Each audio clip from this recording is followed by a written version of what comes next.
there or just one? Before drinks. Oh, yours and mine. Yours and mine or What? is yours or? This, I think this is my drink. I don't know what's the name. Okay, come on, shit. Was it in the middle? What? It was in the middle, right? Where's my drink at? This shit tastes like straw. I sipped it. This shit tastes like straw. Okay, go find my drink then. Oh, my God. Hey, y'all. I'm trying to see if this look right on me. Bye! Dang, look!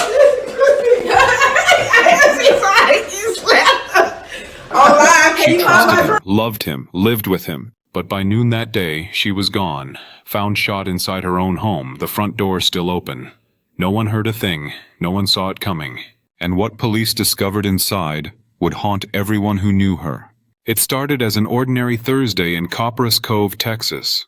Quiet streets, afternoon sunlight, a day that should have passed without note. But at 12:25 p.m., a 911 call broke that calm. A woman had been shot inside her home. When officers arrived on Hobby Road, they stepped into a scene that didn't make sense. No signs of a struggle, no forced entry, just silence and the body of 33-year-old Destiney Jassmund Carey. She wasn't a stranger to the man police found inside. He was her partner, 37-year-old Kevin Frazier. He didn't run. He didn't resist. He was just there. And that's when everything stopped making sense. Destiney's name never made national news. There were no headlines, no televised trials. But for those who knew her, she was more than just another name on a report. She was someone's daughter, someone's friend, maybe someone's reason to smile. Her life mattered, and yet somehow it ended in silence. What really happened inside that house? Was it a moment of rage or something that had been building quietly for months? Why did no one hear anything until the gunshots? And why, even after her death, does her story still feel like it's been left in the dark? That's what we're here to uncover. Police say the scene was calm, almost too calm. No broken furniture, no shouting before the shots. Neighbors didn't even know something was wrong until the sirens arrived. It's one of those cases that forces you to question what's real. How can someone go from love to violence so suddenly? How can everything seem fine until it isn't? Destiney's story is a reminder that sometimes danger doesn't come crashing through the door. It's already sitting beside you, and this time it was. As investigators began piecing together what happened, a portrait of two lives began to emerge. Not the kind that ends in chaos, but one that quietly collapses. The tragedy wasn't just the loss of life. It was how ordinary it all seemed, how invisible the warning signs were, how it all happened in broad daylight while the world carried on. Because here's the truth, not every tragedy announces itself. Sometimes it hides in routine, in love that turns controlling, in a home that looks peaceful from the outside. By the end of this story, you'll understand just how fast that peace disappeared, and how a single afternoon changed everything. If stories like this make you pause, if you believe no one deserves to be forgotten, hit subscribe. Because telling these stories isn't about views. It's about remembering voices that were silenced when they should have been heard. This is the story of Destiney Jassmund Carey, a woman whose name deserves to be said, whose life deserves to be known, and whose truth demands to be told. If you searched her name online before April 2022, you'd barely find anything. No headlines, no controversies, no long trail of social media posts, just a quiet digital footprint. That was Destiney Jassmund Carey. 33 years old, living in Copperas Cove, Texas, a small community where most people know each other by sight, if not by name. To neighbors, she was polite, reserved, dependable. The kind of person who'd nod hello but never overshare. She wasn't someone who made noise, and that's part of why her story stayed small. There were no viral photos, no court updates splashed across national networks. Just a line in a local report. A woman found dead, her partner arrested at the scene, but behind that headline was a real person. Someone who, like many others worked, came home, and tried to find peace in the routine of daily life. She wasn't famous. She wasn't chasing attention. She was just living, until she wasn't. Friends described her as steady, not the type to seek out drama. She didn't have a criminal record, didn't appear in law enforcement databases, and had no history with the courts. That tells a story of its own, a life largely untouched by conflict, at least publicly. She probably spent most of her days at home, surrounded by familiar things, her phone, her favorite shows, the hum of normal life. The kind of quiet existence most of us take for granted. The kind that feels safe until it isn't. Destiney wasn't someone the media knew, and maybe that's why her story slipped under the radar. Cases like hers often do. Without social media buzz or national coverage, they fade fast, even though what happened to her could happen to anyone. Copperas Cove isn't a big city. It's a mix of families, workers, and retirees. It's the kind of place where tragedy doesn't usually happen in broad daylight. That's what made April 7, 2022 so jarring. It wasn't just the loss, it was how sudden it all seemed. Those who knew her said she was easy to talk to, gentle, with a calm energy. But calm can sometimes hide exhaustion. Dependable people often carry more than they show. Maybe she smiled through things no one noticed. Maybe she kept quiet about what hurt. We can't know for sure, but the silence before her death speaks volumes. Her relationship with Kevin Frazier, 37, seemed normal to outsiders. They lived together on Hobby Road. There were no police reports, no known restraining orders, and no visible signs of violence on record. To anyone passing by, they probably looked like an ordinary couple. A quiet home, two adults just trying to make life work.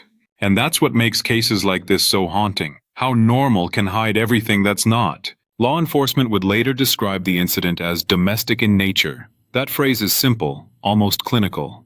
But beneath it lies the complexity of two lives intertwined. Love, conflict, and the unspoken moments that lead to tragedy. Destiney's death wasn't a headline because it didn't fit the usual pattern of public drama. It was quiet, contained within four walls. No one outside that home heard an argument. No one called for help before it was too late.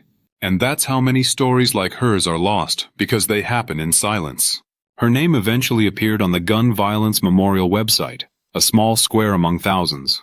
No press release, no advocacy group statement, just her name, her age, her city, and her date of death. That's all the world seemed to hold of her. But every line in a memorial like that represents a world that once existed.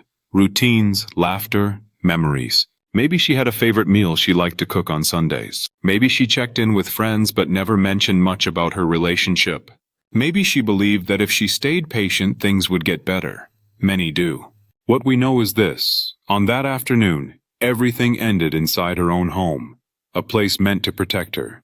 If hearing this reminds you of someone who seems quieter than usual, more withdrawn, maybe afraid to speak up, please don't ignore it. Reach out, share resources, and subscribe to help us keep telling the stories that need to be heard. Because silence is what lets tragedies like this keep happening. When we remember Destiney, we remember the women whose stories never made it beyond their hometowns. The ones who lived ordinary lives and met extraordinary pain behind closed doors. And that's what makes this story so heavy. Because there's no warning, no villain in the shadows, no stranger waiting outside. It was someone she trusted, someone who had the key. As we move forward, we'll look closer at that relationship, how it started, what we know about Kevin Frazier, and how everything between them led to the moment the 911 call came in. Because behind every crime scene is a history. And sometimes the scariest part is how normal it all looks, until the day it doesn't. April 7th, 2022, Copperas Cove. A quiet Thursday that started like any other, until 12:25 p.m. Somewhere on Hobby Road, a neighbor noticed police cruisers racing toward a house that had always seemed peaceful. No alarms, no shouting. Just that uneasy feeling when silence suddenly becomes too heavy. Inside the home, 33-year-old Destiney was found shot multiple times. The call to dispatch came in clear but shaken, the kind of tone that says something irreversible just happened. Officers arrived to find no forced entry. The front door was unlocked, swinging lightly in the breeze. It didn't look like a robbery gone wrong. No drawers pulled out, no signs of struggle. Everything was still, unnervingly still. Moments later, Kevin Frazier, her 37-year-old partner, was seen outside. He was detained at the scene, and suddenly this ordinary neighborhood became a line of police tape and flashing lights. The clock ticked forward, each minute adding to the unease. Paramedics moved quickly, but their faces told the story before the words did. Destiney was gone. Authorities recovered a firearm inside the home, resting near where she'd been found. Shell casings were visible close by, clear evidence of more than one shot fired. But the house itself told a confusing story. No broken glass, no kicked door. Just a space frozen in the middle of something violent that didn't look violent. By early afternoon, the road was closed off. Detectives began marking spots, photographing evidence, talking quietly among themselves. But the real mystery wasn't just what happened, it was why. Neighbors described Destiney as kind, soft-spoken, and private. She waved when passing, tended her yard, kept to herself. Nothing about her life seemed to predict a day like this. Police didn't immediately release full details, only confirming what was necessary. A woman had been shot, and one person was in custody. The rest was left for later. The hours dragged on, and that small neighborhood on Hobby Road turned into something none of them would forget. Parents held their kids a little closer. Friends started checking on one another. Because sometimes tragedy doesn't come from the outside. It comes from where you feel safest. By evening, local news had broken the story. The headlines were short, restrained, just facts. But behind those words was an entire life, one that ended too soon and too suddenly. It's easy to scroll past stories like these, to think, that's far away, that's someone else.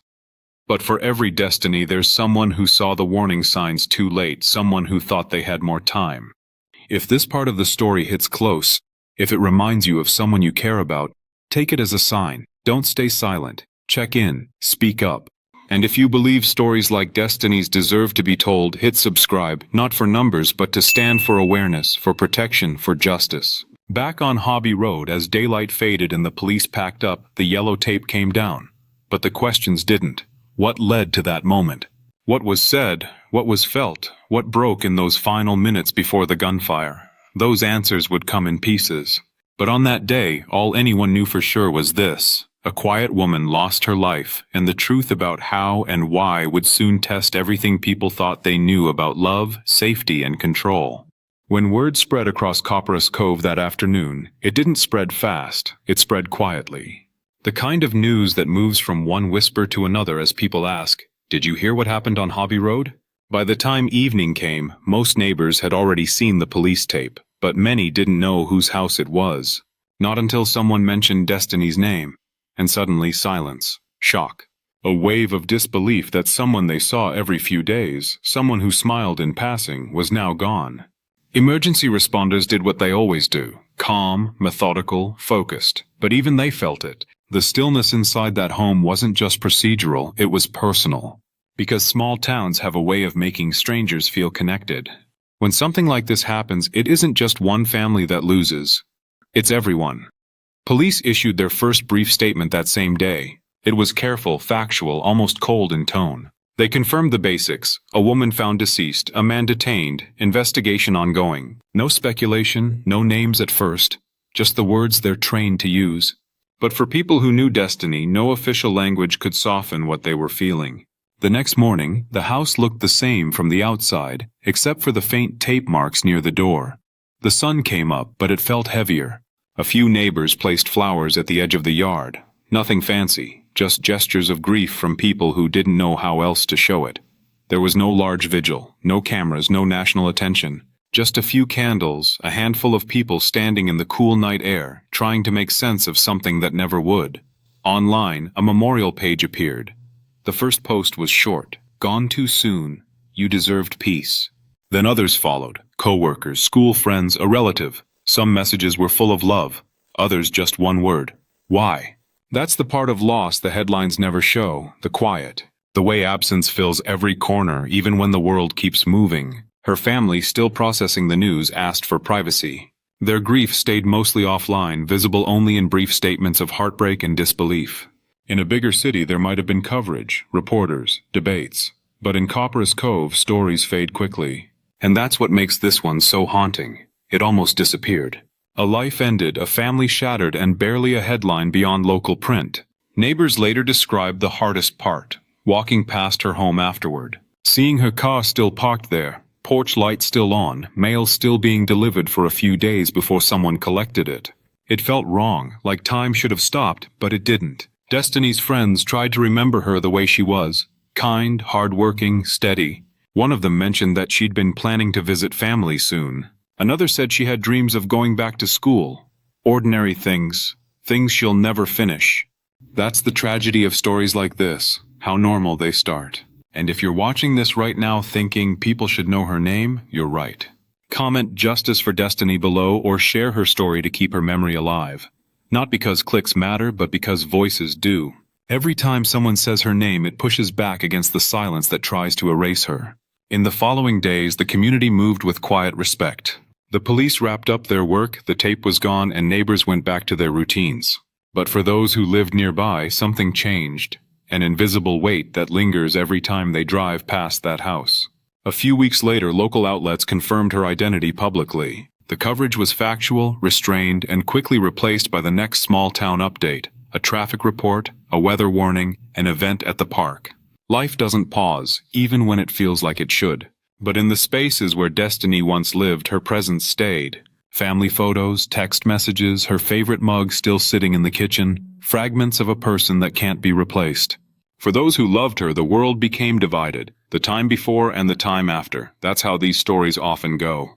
They start with noise, sirens, reports, speculation, and end with quiet. But in that quiet, there's still something powerful. Memory.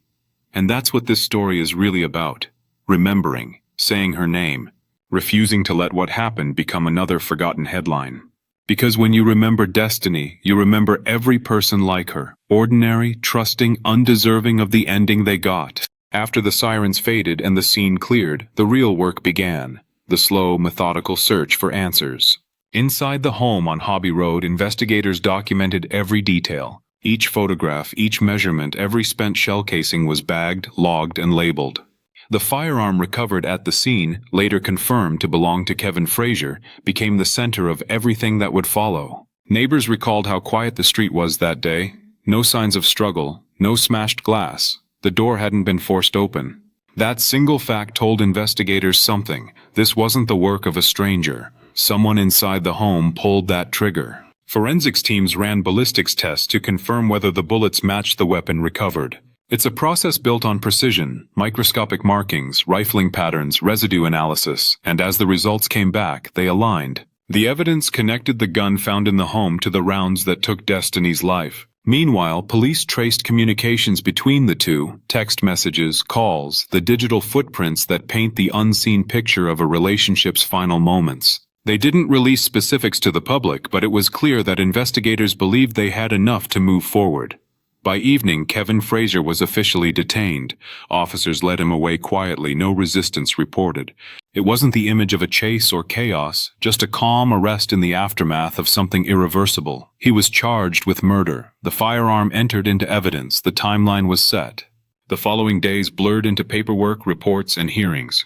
The legal process began to move, slowly, deliberately. Court documents confirmed the charge, one count of murder. Frazier's name appeared in the local docket, marking the start of what would become a long and heavy process for everyone involved. At the first hearing, he stood before a judge, expression unreadable as the charge was read aloud. No cameras, no dramatic moments, just the formality of the system doing what it does. The prosecution laid out its preliminary evidence, the weapon, the scene, the witness statements. The defense requested time. A plea would come later. For those following the case, information was limited. The court filings didn't tell a story, they told fragments. Evidence listed by number, not emotion.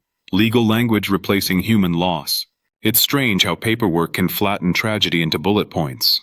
Destiney's family attended quietly. They didn't speak to reporters. Their silence said enough. Pain doesn't need translation. Months passed. The pretrial motions began. Legal teams debated what could be admitted as evidence, what statements might be excluded, what testing would be allowed. Each motion, each filing carried weight, small pieces of a larger fight for justice. But outside those courtroom walls, few people even knew this was happening. Local news gave it brief coverage, a few lines about a murder case moving forward in Coryell County. No features, no interviews, no headlines, just another case number on the docket. And maybe that's the hardest part. The quiet way justice moves. Not in viral moments, but in hearing rooms and court calendars that most people never see. When you step back, you realize how fragile justice can feel. How many stories never reach beyond their zip code. How easy it is for something tragic to fade, even when lives are forever changed. If you believe every victim deserves to be remembered, every case deserves attention, then don't just watch. Subscribe. Not for the algorithm, but for awareness, for accountability. For justice that shouldn't depend on who's watching. Because silence only helps those who hurt others stay unseen. Back in court, motions turned into hearings. hearings into continuances, continuances into more waiting. The system moved, slow, steady, procedural. It wasn't about emotion now, it was about law, facts, evidence. Prosecutors prepared to present what they had. The defense focused on reasonable doubt. The judge ensured procedure, everything in its place. But beyond the technicalities, one truth never changed. Destiny was gone. And that's what keeps stories like this alive. The understanding that behind every headline, every court date, there's someone whose story ended too soon. Court records confirm that the case continued through standard pre-trial steps. No verdicts yet, no final chapter. Just the steady march of a justice process that rarely moves at the pace grief demands. In the courtroom, the air was quiet. Family members sat still, hands clasped. Attorneys spoke in tones so calm it almost felt unreal. Legal arguments about evidence, testing, admissibility, all while the weight of what happened hung in the air. Destiny's name echoed each time the clerk read it aloud. A name now bound to a legal case instead of a life story. And in that sterile, echoing room, that's when it hits. How easily the human part gets lost, but not here. Not if you're watching this, hearing her name, remembering what she went through. Don't let stories like this vanish. Subscribe to keep awareness alive, to stand for victims whose voices were taken from them. Because justice isn't just a verdict. It's remembrance. It's refusing to look away. As of now, the court case remains pending. Evidence remains sealed in parts. Some details, like what led to that day, are still unknown to the public. The questions linger, the kind that no document can answer. And that's where we leave this part of the story, not with closure, but with truth. The kind that asks you to care even when the headlines don't. When stories like Destiny's end, the silence that follows can feel heavier than the tragedy itself. Because even after the sirens fade, the tape comes down and the headlines move on. The questions stay. How could this happen? Why didn't anyone see it coming? And what can we do to make sure it doesn't happen again? Destiney Jassmund Carey was 33. She wasn't famous. She wasn't known beyond her circle. But she mattered deeply to the people who loved her. Her story reminds us that danger doesn't always announce itself. Sometimes it hides behind normal days, familiar faces, and quiet homes that seem safe from the world. And maybe that's the most unsettling truth of all, that tragedy doesn't always come with warning signs. But even when we can't predict it, we can learn from it. Every story like this holds something we can carry forward. Listen to the quiet shifts in people's lives. The ones who grow distant or sound tired, who say they're fine but seem somewhere else. Pay attention, even when nothing looks wrong. Reach out, even when you think it's not your place. It's not about suspicion, it's about care. Because real safety isn't built by watching for trouble. It's built by noticing people. When the report said there were no signs of struggle, no prior calls for help, it made everyone stop. There was no clear motive, no warning. But what that shows us is how deeply private pain can be. And how easily isolation hides inside ordinary lives. Communities grow stronger when we stay involved, when we stop scrolling past people's silence, when we refuse to ignore our instincts just because things look fine from the outside. If something feels off, don't wait. Talk, ask, check in. It might feel uncomfortable, but uncomfortable conversations can save lives. And maybe that's what Destiny's story asks of us, to care enough to notice what's hard to see. The world can be unpredictable, but compassion, that's something we can control. If this story moved you, don't just watch, subscribe. Every time you do, you help keep awareness alive. Because the moment we stop caring, that's when these stories start to repeat. And if you won't subscribe, tell us why in the comments. Silence protects no one, and your voice could help someone else speak up. Destiny's case is still ongoing. Justice is a process, slow, steady, and often hidden from public view. But remembrance, that's something we can all be part of. It's the reason stories like this exist, not to sensationalize, but to remember. To hold space for lives that ended too soon, and to learn how to keep others safe. Maybe the lesson isn't just about trust. Maybe it's about awareness, the kind that grows when we stop pretending these stories happen somewhere else. Because it's always closer than we think. Destiny's story tells us that tragedy doesn't need chaos to unfold. Sometimes it happens in stillness in the homes where we feel safest. That's why her name deserves to be spoken, remembered, and carried forward. Not as a case file, but as a person whose life should have continued. If you take anything from this, let it be this: never underestimate the power of presence. Your care, your attention, your instinct, they matter more than you think. A text, a call, a check-in. Those small things can rewrite someone's ending. The hardest part about stories like Destiney's is that they don't end neatly. There's no clear motive, no explanation that can make sense of the loss. But maybe that's the truth we need to hold on to. That not all stories close, but all deserve to be heard. We can't change what happened on Hobby Road, but we can decide what we do next. We can learn. We can speak up. We can care louder than the silence left behind. Soft close, reflection tone. Somewhere tonight, another home feels safe, until it's not. Another life is trusting someone completely. And another story is waiting to be told, unless we start paying attention now. Because justice doesn't start in courtrooms, it starts with awareness. It starts with remembering names like Destiney Jassmund Carey, and it ends only when the silence does. She's gone, but her story still speaks, if we're willing to listen.